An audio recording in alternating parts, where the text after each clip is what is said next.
Yo, what's up guys? So this video is gonna be like a little update video about the status of the Landrover, what happened to the motor, if it can be saved, what's gonna happen to it basically. But on Christmas Eve, if you guys don't know, me and the Landrover got in a little bit of an accident. Fortunately, we were alive and it took it like a champ. So I'm just gonna show you guys the damage on the Landrover. Right.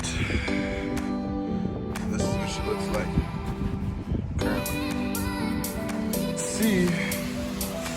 Core support took the bulk of the damage, and I'm not sure if it can be saved. I'm gonna see. The radiator's completely fucked, obviously. There's a bunch of different parts from the fan down there, right under the crank, so I'm not even gonna attempt to start it right now.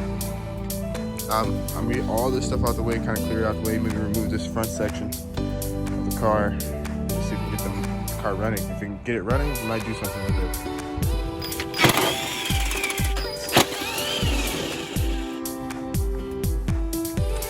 So I got the left fender off, and I've seen a couple crates. One there. Obviously the whole front end probably is gonna have to be replaced anyway. But I was thinking that maybe I could pull this and straighten it out, but with these cranks here, I don't think it's gonna be possible. Bunch of broken plastics, the fan's completely destroyed. I think it might start up, honestly. I got it on the battery charger right now, so once it's done charging up enough where it can probably start, I'm gonna give it a crank, see what happens. Hope for the best. Alright, got it charged up.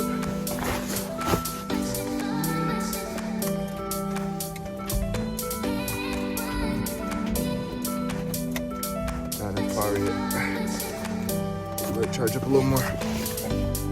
Here, me and my buddy are pulling the truck into the shop, which was kind of the process. We had to jack it up and turn the wheels multiple times, pull it in, and we ultimately got it in there. It was just a process, that's all.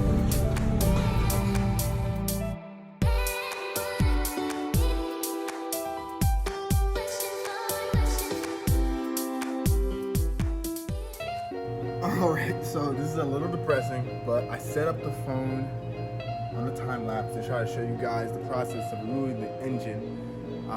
It showed me lifting the car up and down to get the bolts off the belt housing, draining the oil, draining the transmission, like everything you needed to know and see of me removing the engine.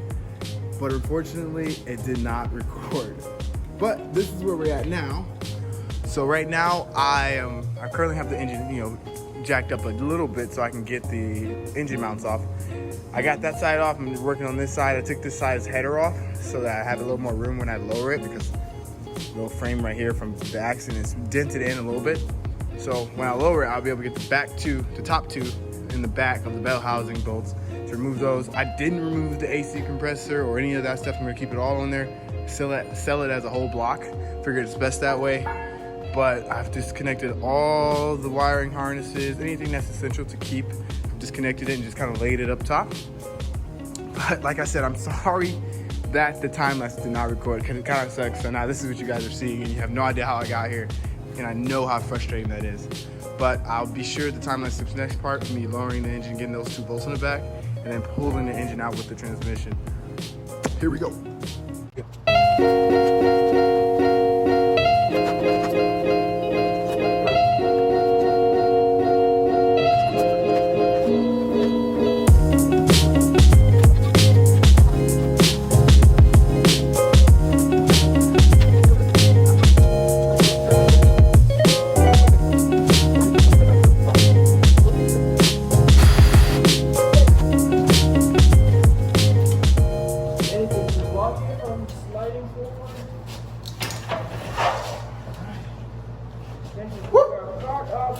Hey, we did it. Man, fuck. High five. Oh, man. And that is an engine pulled. We got it out, me and John. It took us some manual labor for sure. But the engine is out and it's looking good.